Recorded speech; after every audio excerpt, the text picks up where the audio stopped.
disparou um míssil contra um avião da Malásia, matando mais de 290 pessoas, todas civis inocentes. Eles sabem. E descobriram até o local de onde foi disparado o míssil. Qual é a identidade dos agentes secretos russos que envenenaram diversos opositores do regime, incluindo Alexei Navalny? Eles também sabem.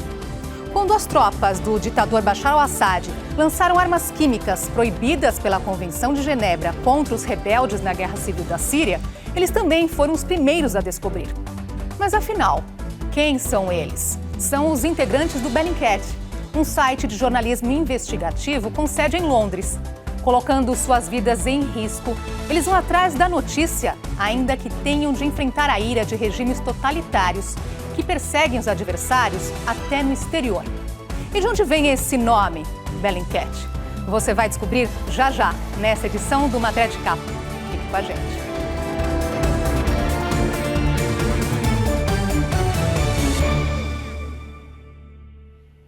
O avião da Malaysia Airlines, com 283 passageiros e 15 tripulantes, voava de Amsterdã para Kuala Lumpur quando foi atingido por um míssil ao sobrevoar o território da Ucrânia.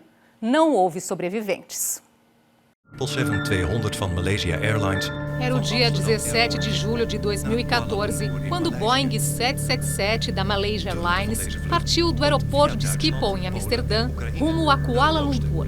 A bordo, 298 pessoas, entre passageiros e tripulantes. O avião sobrevoou a Alemanha, Polônia e Ucrânia, uma rota padrão para os voos que saem da Europa com destino à Ásia. O voo MH17 entrou no espaço aéreo da Ucrânia a uma altitude de 33 mil pés, ou 11 mil metros, o normal para os grandes jatos, seguindo a linha 980, estabelecida para o tráfego aéreo na região. Em dado momento, o piloto saiu ligeiramente da rota para fugir de uma tempestade, mas retornou em seguida para a parte leste da Ucrânia.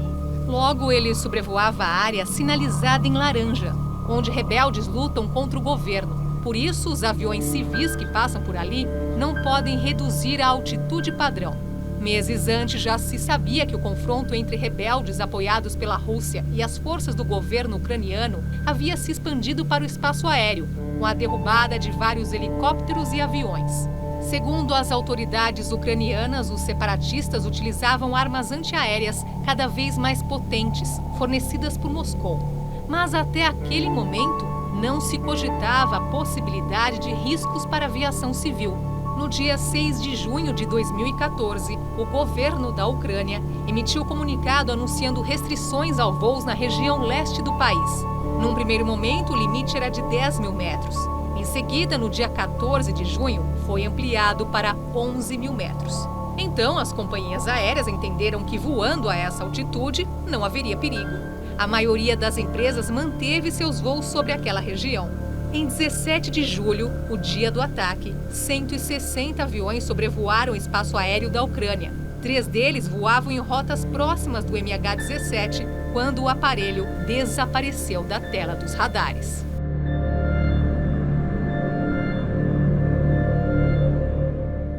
Agora você vai ver uma reconstituição em computação gráfica feita pelo Serviço de Segurança Aérea da Holanda, que mostra como o Boeing foi atingido pelo míssil.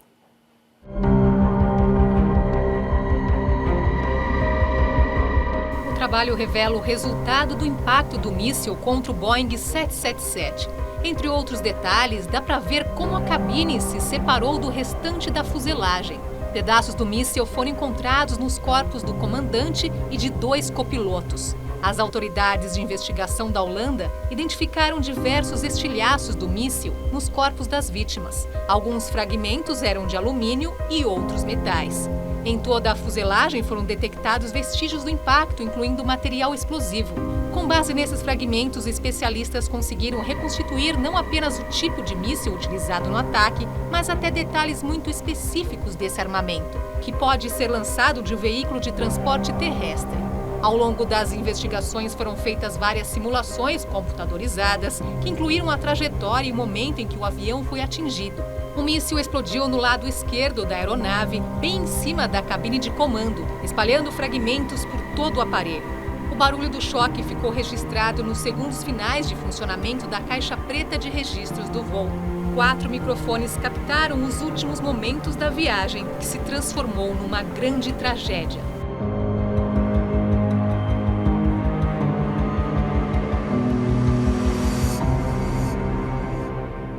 E afinal, qual foi o papel dos jornalistas do Bellingcat nas investigações? Entre outras coisas, eles descobriram até o local de onde o míssil foi lançado pelos rebeldes ucranianos.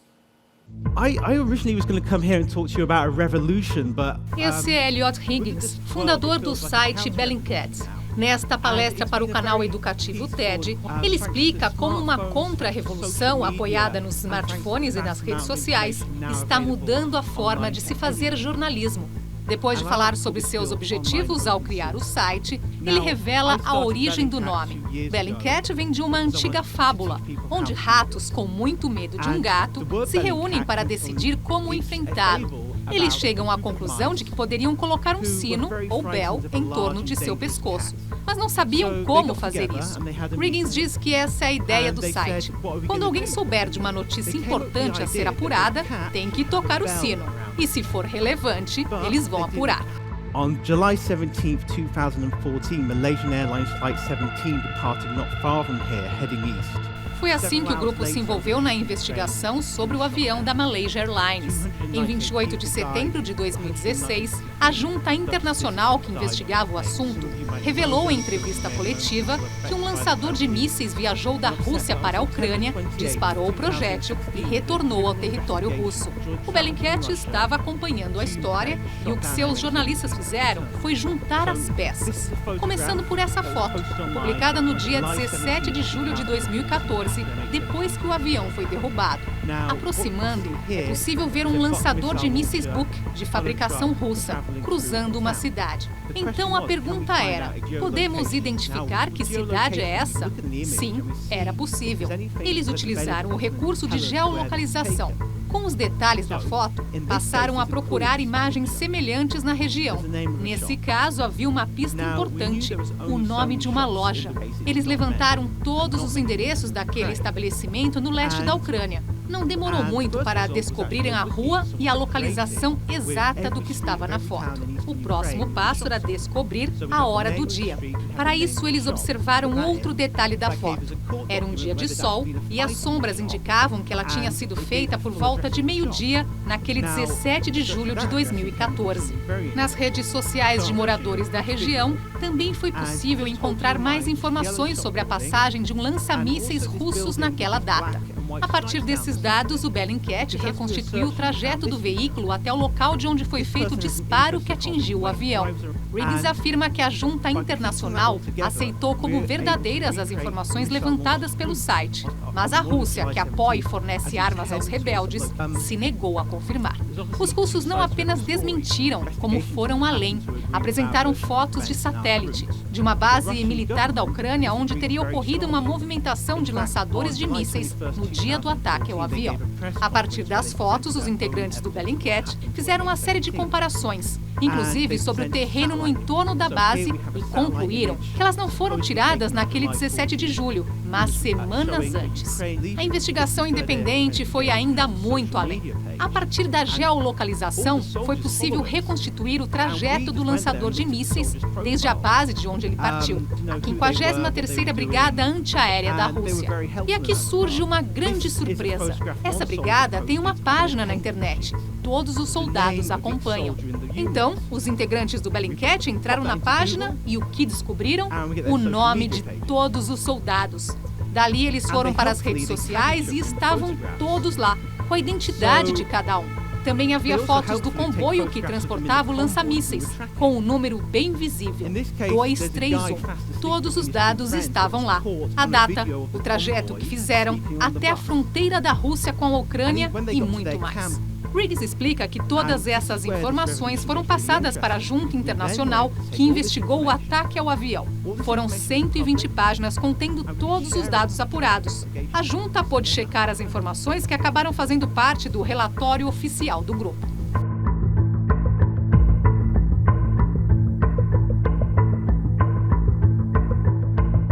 Eu diria que a internet, ela não necessariamente surge como uma nova forma de jornalismo, mas ela propicia o início de procura de novas fontes, de novas mídias, para que aspectos e diversos itens sejam investigados. Mas, por outro lado, se nós temos o espírito investigativo, a fim de identificar uma série de fatos que possam ser comprovados, a verificação de demais outras fontes complementares àquelas dispostas ou disponíveis em redes sociais deve ser utilizadas. Devemos ainda levar em consideração que as fontes hoje podem ser propiciadas através de vários indivíduos. Se você tiver um smartphone na mão, você já pode ser uma fonte. Entretanto, em questões de segurança, nós temos hoje muito deepfake, ou seja, a geração de conteúdos falsos que podem ser propagados pela internet. E isso inclui imagens, fotos, vídeos e até mesmo áudio. É importante que o jornalismo investigativo tenha meios de poder comprovar adequadamente a fonte, o quanto o conteúdo é fidedigno, para que realmente ações indevidas não possam vir a ser divulgadas. O trabalho investigativo do Bellingcat também contribuiu para revelar a identidade de suspeitos envolvidos em casos de envenenamento em território britânico.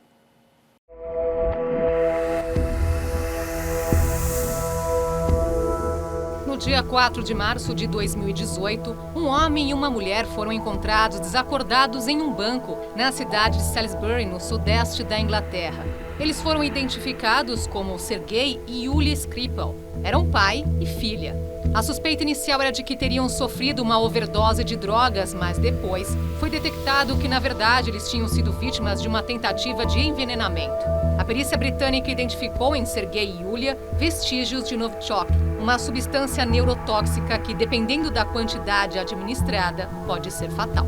Durante as investigações, o composto também foi detectado no restaurante onde eles tinham jantado horas antes de serem encontrados inconscientes e também na maçaneta da porta na casa dos Skripal. Sergei Skripal é um ex-agente de inteligência russa, condenado à prisão em 2006 por revelar aos britânicos a identidade de outros espiões russos que agiam na Europa.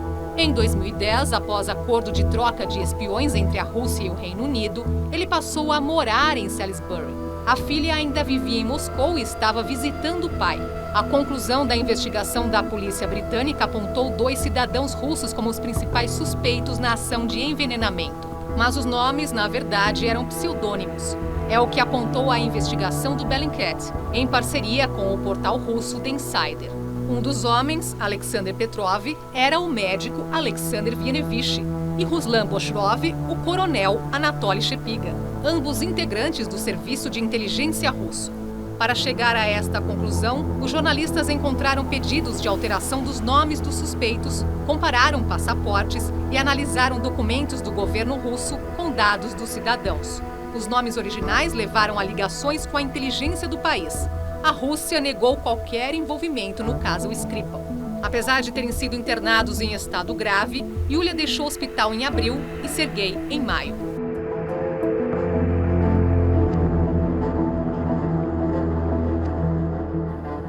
Em junho do mesmo ano, mais um caso de envenenamento por Novichok surpreendeu os britânicos. Dessa vez, numa cidade vizinha, em Amesbury.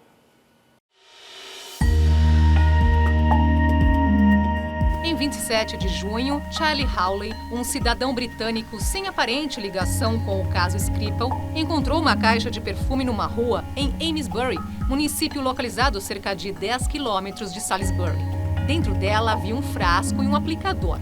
Hawley a levou para casa, onde tentou encaixar as peças e chegou a passar um pouco do conteúdo na pele. Sua companheira, Dawn Sturgis, também aplicou o líquido. Os dois foram encontrados inconscientes e levados à emergência, mas Dawn Sturgis não resistiu. Hawley conseguiu se recuperar. A perícia identificou que a caixa e o frasco estavam contaminados com Novichok, o mesmo composto tóxico usado no caso Skripal. A polícia acredita que o material foi descartado após o ataque em Salisbury. E como a embalagem trazia o nome de um perfume conhecido, o casal usou por engano. A defesa de Hawley diz que há evidências suficientes para incriminar os suspeitos russos do caso do ex-agente, mas a Rússia continua negando envolvimento e alega que os homens são apenas cidadãos comuns. O caso segue em investigação.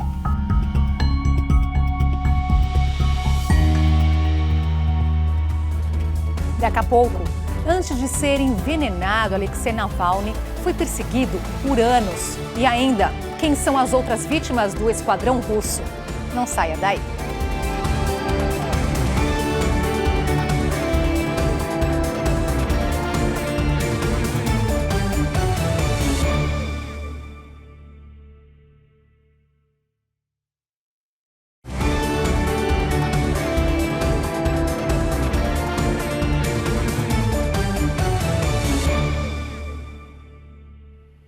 Alexei Navalny é um dos raros cidadãos russos que ousam criticar em público o presidente Vladimir Putin, denunciando a corrupção nos altos escalões do governo. No ano passado, ele foi vítima de envenenamento.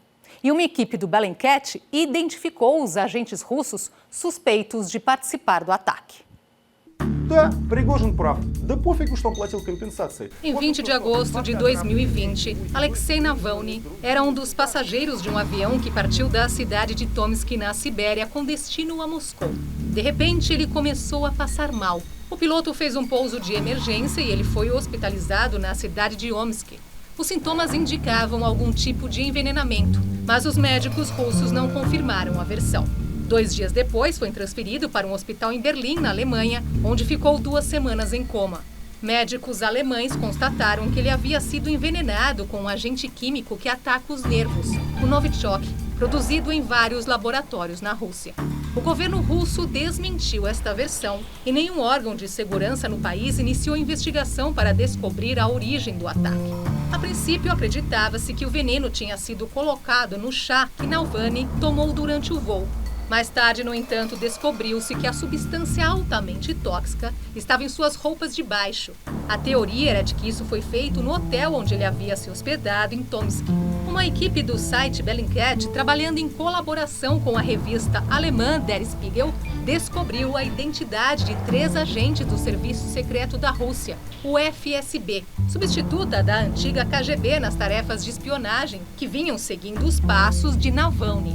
São eles Alexei Alexandrov, codinome Alexei Frolov, Ivan Osipov, codinome Ivan Spiritonov, e Vladimir Paniv, codinome não identificado. Segundo Bellingcat, os 3 figuravam entre os passageiros de todos os voos que Navalny havia feito nas semanas que antecederam o envenenamento e são oficialmente identificados como membros do Serviço Secreto Russo.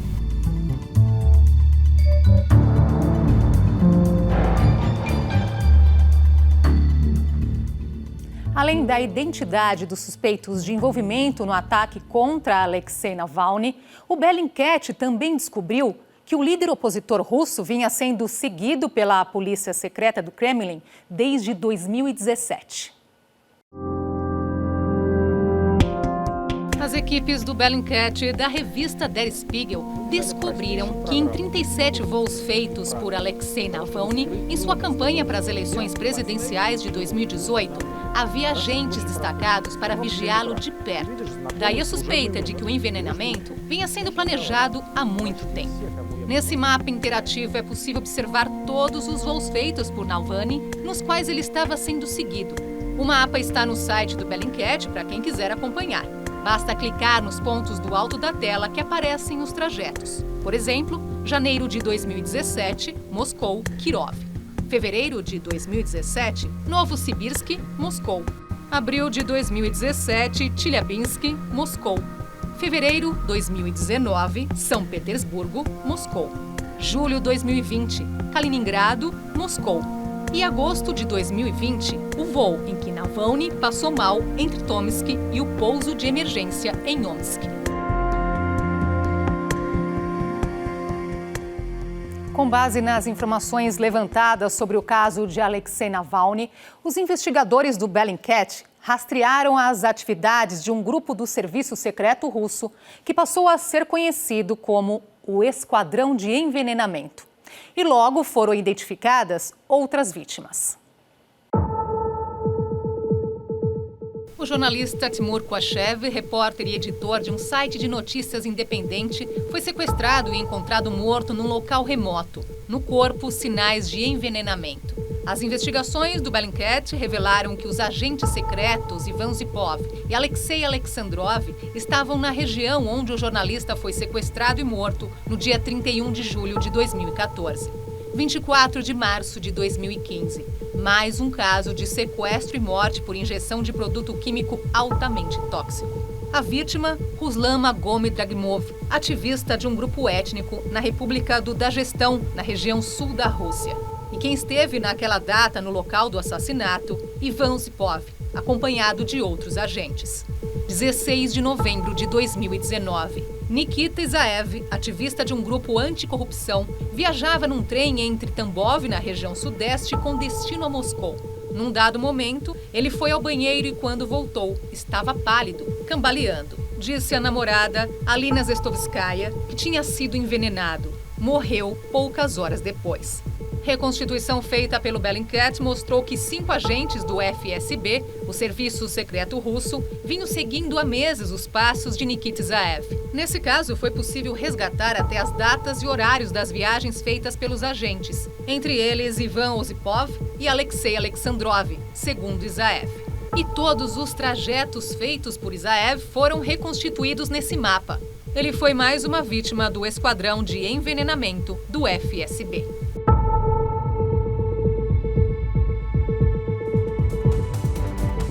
Daqui a pouco, segurança das fronteiras europeias agem para impedir a chegada de refugiados ao continente. E ainda, jornalistas revelam evidências do uso de componentes químicos contra os rebeldes na Síria. Não saia daí.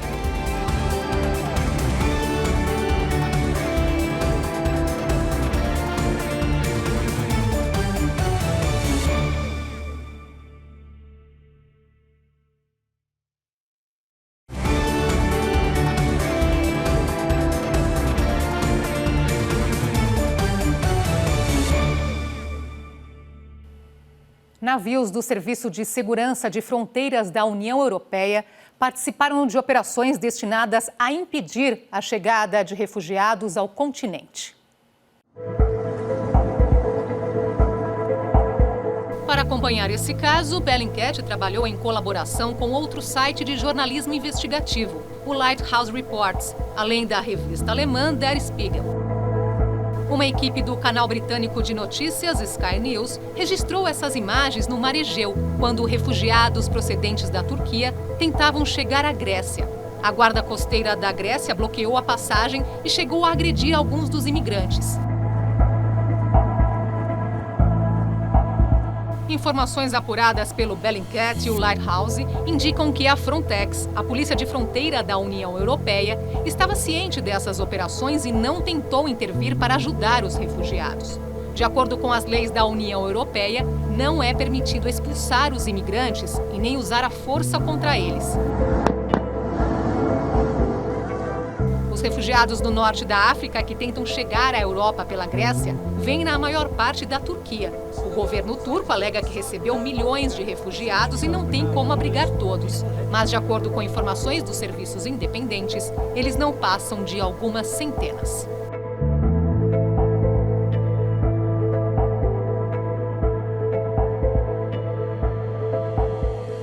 Apesar das inúmeras evidências, o governo sírio sempre negou o uso de armas químicas contra os rebeldes opositores do regime de Bashar al-Assad. Mas, diante das provas, as negativas não se sustentam.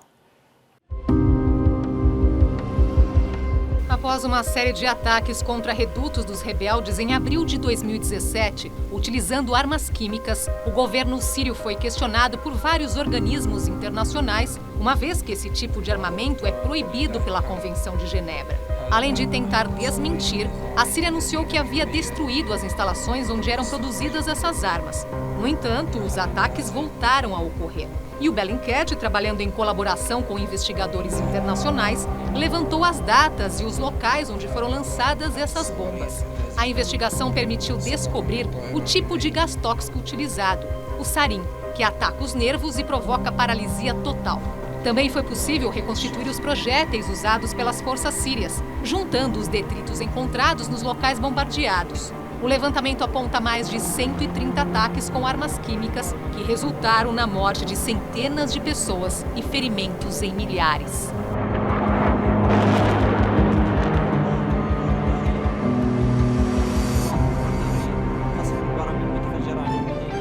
Do envolvimento das grandes potências em conflitos no Oriente Médio e na África, até a venda de armas e o apoio a regimes ditatoriais, eles vão atrás das notícias. Além do Bellingcat, o Lighthouse, com sede na Holanda, é outro site de jornalismo investigativo que atua em vários pontos do globo. Detalhe, todos eles dispõem de um link onde as pessoas podem sugerir assuntos a serem investigados. Recentemente, um dos temas que ganhou atenção foi o seguinte: por que o lixo dos europeus é embarcado em navios com destino a países da África? Este assunto fica para uma próxima edição. Matéria de Capa fica por aqui e nós voltamos na próxima semana. Uma boa noite a todos. Até lá!